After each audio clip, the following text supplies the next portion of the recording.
한국인들은 역사를 절대로 잊지 않습니다. 우리는 역사를 잊은 민족에겐 미래가 없다고 생각할 정도로 똑같은 실수를 되풀이하지 않도록 늘 노력하죠.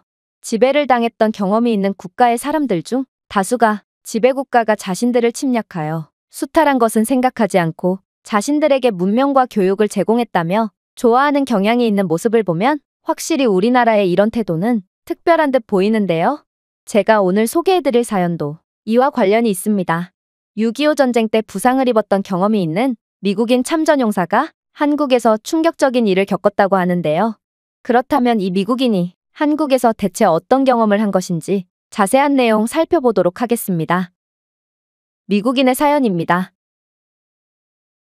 안녕하세요. 저는 미국에서 살고 있는 직장인입니다. 지금은 그저 특별할 것도 없는 한 가정의 가장이지만 제 어린 시절은 그렇게 평범하지만은 않았죠. 제가 어렸을 적에 부모님은 이혼을 하셨고 저는 독립을 하기 전까지 할아버지 손에 자랐거든요. 그래서인지 제가 가장 존경하는 사람은 제 할아버지고 할아버지는 제 영혼과도 같은 분입니다. 할아버지는 한국전쟁 참전용사로 대한민국을 위해 싸운 경험도 있는데 제가 어렸을 적에 잠이 안 온다고 보채면 할아버지는 항상 자신이 한국에서 치렀던 전투 이야기를 해주시곤 했죠.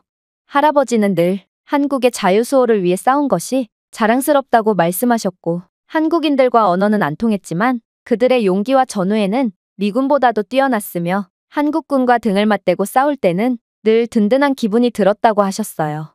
그리고 자신이 더 늙기 전에 꼭 한국을 방문해서 같이 싸웠던 전우들을 찾으러 가고 싶다고 말씀하시곤 하셨죠. 하지만 할아버지는 저를 양육하시느라 평생을 일만 하셔야 했고 한국에 갈 여유가 좀처럼 생기지 않았습니다.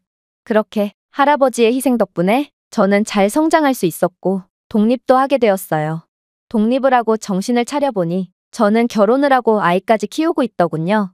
시간은 정말 순식간에 지나가 버린 거죠. 저는 그렇게 일을 하랴 아이를 돌보느라 바빠서 점점 할아버지를 못 뵙기 시작했어요. 사실 할아버지는 나이에 비해 엄청나게 건강하셨고 저는 할아버지를 보면 늘 마음이 놓여서 자주 못 찾아뵈기도 한 것 같네요. 할아버지는 매일같이 조깅을 하시며 동나이대에 비해 20살 이상은 젊어 보일 정도로 정정하시거든요. 그런데 몇 주 전에 할아버지를 찾아뵀을 때는 상태가 많이 안 좋으시더라고요. 할아버지는 연신 옆구리를 부여잡으시며 걷기도 힘들어 하셨어요. 저는 놀라서 어디 불편하시냐고 물었고 할아버지는 사실 한국전쟁 때 옆구리에 총알 파편이 박힌 적이 있다고 말씀하시며 그때의 의료기술은 좋지 못해서 의사가 총알을 꺼내지 않는 것을 추천했고 결국 수십 년 동안 몸속에 총알과 함께 지내게 되었다고 하셨어요. 그러고는 다행히도 지금까지는 아주 멀쩡하게 지낼 수 있었지만 얼마 전부터 총을 맞은 부위가 아파지기 시작했다며 고통스러워 하셨습니다. 저는 몹시 놀랐어요. 이건 처음 듣는 이야기였기 때문이에요. 아마 제 아버지의 역할을 수행하셔야 했던 할아버지께서는 어렸던 제가 걱정할까봐 말을 하지 않으셨던 모양인데 저는 제 영웅인 할아버지를 그냥 두고만 볼 수 없었고 모든 치료 비용을 지불할 테니 당장 병원에 가자고 말씀드렸어요. 그러자 할아버지께서는 진통제를 드시더니 마치 어렸을 때처럼 제 머리를 쓰다듬으셨어요. 그러고는 내가 그런 말도 하다니 이제는 정말 다 컸구나. 나는 이제 살 날이 얼마 남지 않았고 내게 그런 부담을 지게 하고 싶지는 않구나. 너도 이제는 가정이 생겼으니 가정에 집중하렴 라고 말씀하셨어요. 그렇게 유야무야 대화는 마무리되었고 집으로 돌아오는 차 안에서 저는 할아버지의 말씀을 곱씹어 봤습니다. 사실 할아버지의 말씀은 틀린 게 없었어요. 미국의 살인적인 의료 비용을 고려한다면 총알 파편을 검사하는 데 드는 비용만 수천만 원이 들어갈 테고 수술비까지 합친다면 집 한 채 가격이 들지도 모를 일이었기 때문이죠. 뭐 수술을 받고 상태가 호전되면 모르겠는데 연로하신 할아버지가 수술을 잘 버틸 수 있을지도 모르는 상황이고 무엇보다 의사가 수술을 해줄지도 확신할 수 없었어요. 그렇게 된다면 수천만 원의 검사 비용만 날리게 되는 셈이겠죠. 물론 마음 같아서는 제 영웅인 할아버지를 위해 빚쟁이가 되더라도 제 모든 것을 바치고 싶었습니다. 하지만 저는 가정이 있고 세상에는 제 뜻대로만 할 수 있는 것이 아무것도 없기에 정말 고민을 많이 했습니다.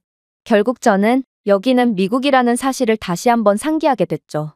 아무리 죽을 만큼 아파도 감당이 안 되는 병원비가 더 두렵기 때문에 진통제로만 버텨야 하는 게 미국의 현실인 것입니다.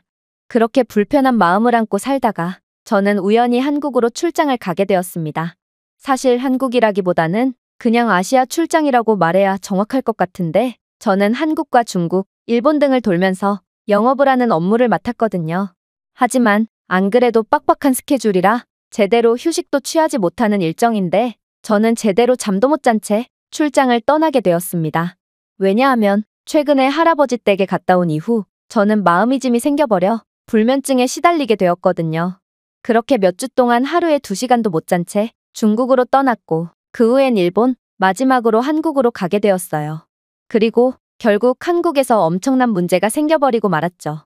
저는 일정을 소화하는 내내 피곤에 찌든 상태였고 그렇게 좀비처럼 일하다가 마지막 미팅을 마치고 숙소로 돌아가던 중 힘이 빠져 그만 길거리에서 그대로 고꾸라졌기 때문이에요. 저는 넘어지면서 무의식적으로 손을 뻗었고 그대로 오른쪽 손목이 돌아가 버렸습니다. 저는 엄청난 고통에 외마디 비명을 질렀고 길을 지나던 한국인들은 제 비명 소리를 듣고 하나둘씩 모이기 시작했어요. 솔직히 저는 남들이 저를 이렇게까지 도와줄 거라곤 생각지도 못했는데 한국인들은 정말 자기 일처럼 저를 도와줘서 깜짝 놀라기도 했습니다. 저보고 괜찮냐며 병원에 데려다 주겠다는 사람부터 구급차를 불러주냐고 물어보는 사람까지 한국인들은 다들 저를 위해 무척이나 애써줬거든요. 하지만 저는 손목의 고통보다 병원비가 훨씬 걱정되었기 때문에 부탁이니 제발 구급차만은 부르지 말아달라고 요청했어요. 구급차 출동비를 감당할 수 없을 거라고 생각했기 때문이죠. 그러나 다친 손목의 상태가 심상치 않은지 저는 고통 때문에 도저히 일어날 수가 없었습니다. 그렇게 다친 손목을 부여잡고 계속 신음하고 있자 사람들은 그러지 말고 빨리 병원에 가라며 왜 고통을 참고 있냐고 물어봤어요.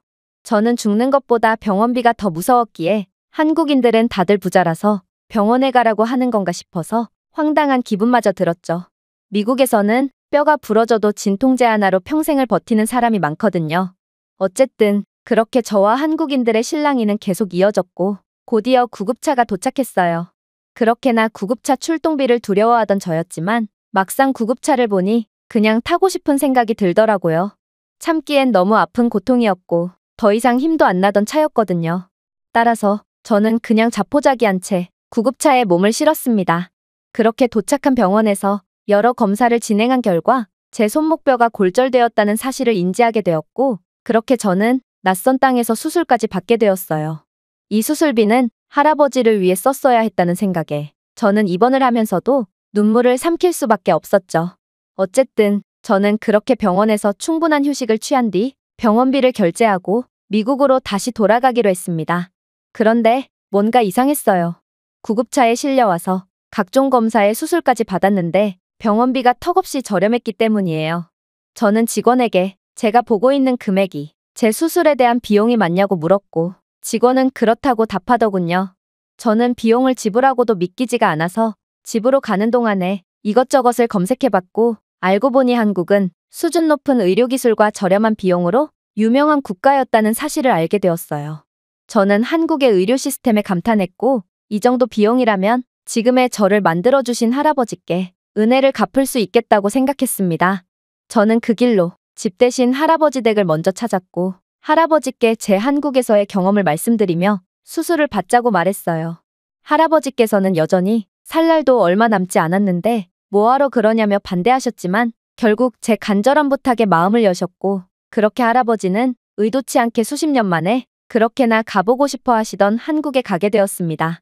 한국으로 가는 비행기 안에서 정말 오랜만에 보는 할아버지의 설레는 표정을 보니 뭔가 가슴이 뭉클해지면서도 연신 옆구리를 부여잡으며 고통스러워 하시는 모습을 보고 마음이 아프기도 했어요.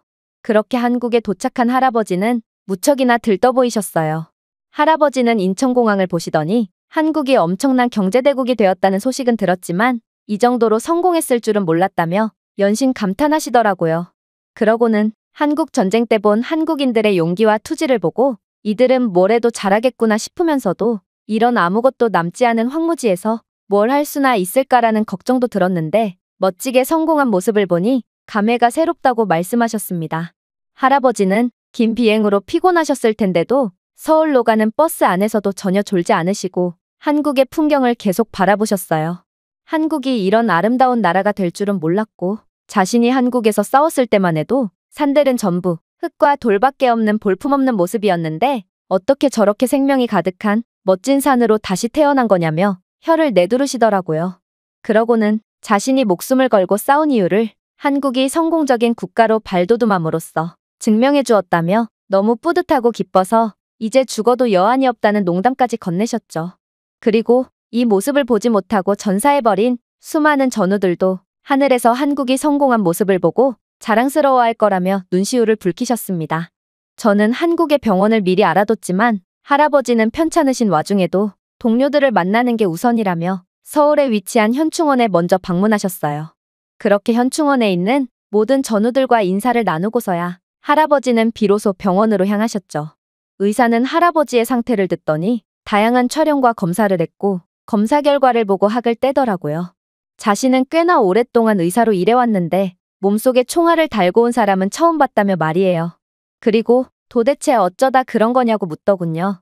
이 물음에 할아버지는 자신은 한국전쟁의 참전용사고 중공군과의 교전 중에 총알에 맞았다고 하셨습니다. 그러자 한국인 의사의 표정이 순간 진지해지더니 자신의 할아버지도 6.25 전쟁 참전용사라고 했어요. 그리고 할아버지께 한국을 위해 싸워주셔서 감사하다고 인사를 하더라고요. 또한 옆구리에 박힌 총알이 젊었을 때는 괜찮았을지 모르지만 나이를 먹고 점점 면역력이 약해지면서 염증이 악화되었고 몸속에 총알이 이동하면서 신경을 건드렸다며 이 경우 수술이 불가피하다고 말했죠. 할아버지의 연세를 고려한다면 원래 수술을 말리는 편인데 할아버지의 건강 상태는 나이에 비해 극히 드물게 양호해서 이대로 수술을 진행해도 좋다고 말했습니다. 그렇게 할아버지는 수술대에 오르셨고 정말 감사하게도 연로하신 할아버지는 긴 수술을 버텨내셨어요. 할아버지가 입원을 하시며 저는 정말 수십 년 만에 할아버지와 오랫동안 이야기를 나눌 수 있었고 할아버지는 수십 년 전의 밤처럼 제게 자신이 겪은 전투 이야기를 해주셨어요. 그때는 제가 누워 있었고 할아버지는 앉아서 이야기를 해주셨지만 지금은 반대로 할아버지가 누워 계시고 저는 앉아서 이야기를 듣는 상황에 뭔가 미묘한 감정이 들기도 했죠.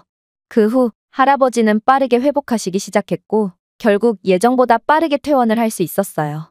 저는 병원비를 지불하기 위해 직원에게로 향했고 저는 직원이 내미는 청구서를 보고 깜짝 놀랄 수밖에 없었습니다. 왜냐하면 병원비가 0원이라고 적혀 있었기 때문이죠.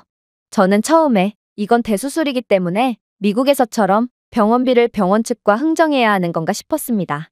하지만 직원은 당황한 제게 봉투 하나를 내밀더니 수술을 진행해준 의사가 이 비용을 전부 부담하고 편지를 남겼다며 돈을 내지 않고 그냥 가도 좋다고 말하더군요. 저는 황당해서 지금 우리를 놀리는 건가 싶었지만 직원의 진지한 모습에 일단 편지를 읽어보게 되었습니다. 편지의 내용에는 의사 자신의 할아버지도 한국전쟁 참전용사로 복부에 총을 맞았지만 당시의 열악한 의료 환경 때문에 제대로 치료를 받지 못했고 후유증 때문에 전쟁이 끝나고 몇 년 뒤 돌아가셨다고 적혀 있었어요. 그리고 그 뒤로 자신의 아버지는 그런 모습을 보고 의사가 되고자 했으나 어려운 형편 때문에 공부는커녕 죽도록 일만 해야 했고 결국 아버지가 피땀 흘려 자리를 잡게 된 뒤 비로소 자신은 공부에 전념할 수 있었다고 쓰여 있더군요. 의사는 자신의 할아버지 동료를 치료할 수 있어서 영광이었고 한국이 진 빚을 뒤늦게나마 조금이라도 갚을 수 있는 기회를 주셔서 감사하다고 하며 한국을 위해 싸워주셔서 진심으로 감사하다고 적었습니다. 할아버지는 이 편지를 보고 그저 말없이 눈물을 흘리셨고 저는 그런 할아버지를 꼭 안아주었죠. 아마 이번 한국행은 할아버지께 많은 의미가 있었던 것 같습니다. 한국은 할아버지가 평생을 달고 다니셨던 명예의 상처를 치료해주면서 할아버지께 진 빚을 70년 만에 갚았고 할아버지는 한국이 자신과 먼저 간 전우들에게 부끄럽지 않은 훌륭한 선진국으로 성장한 것만 봐도 자신은 이자까지 톡톡히 받은 셈이라며 기뻐하셨어요. 어쨌든 한국은 우리에게 엄청난 감동을 주었고 할아버지의 건강이 회복되면 다시 한번 한국을 방문해서 할아버지와 제대로 한국을 즐겨보려고 합니다. 역사를 잊지 않는 한국의 모습에 박수를 보내며 이런 모습을 보면 이 나라의 미래는 밝을 수밖에 없겠다고 생각되네요. 이 외국인의 글은 여기까지입니다. 한국을 위해 싸워주신 참전용사 할아버지를 둔 미국인의 사연이었는데요. 이들은 한국인들의 역사를 잊지 않고 보답하는 모습에 감동을 받은 것 같습니다. 이 미국인 영웅의 쾌차를 기원하면서 대한민국을 위해 싸워주신 모든 분들께 진심 어린 존경과 감사의 말씀을 올립니다. 제가 준비해온 내용은 여기까지입니다. 끝까지 시청해주셔서 진심으로 감사드리며 여러분들의 구독과 좋아요, 알림 설정은 영상 제작에 큰 힘이 됩니다. 이상 세모튜브였습니다.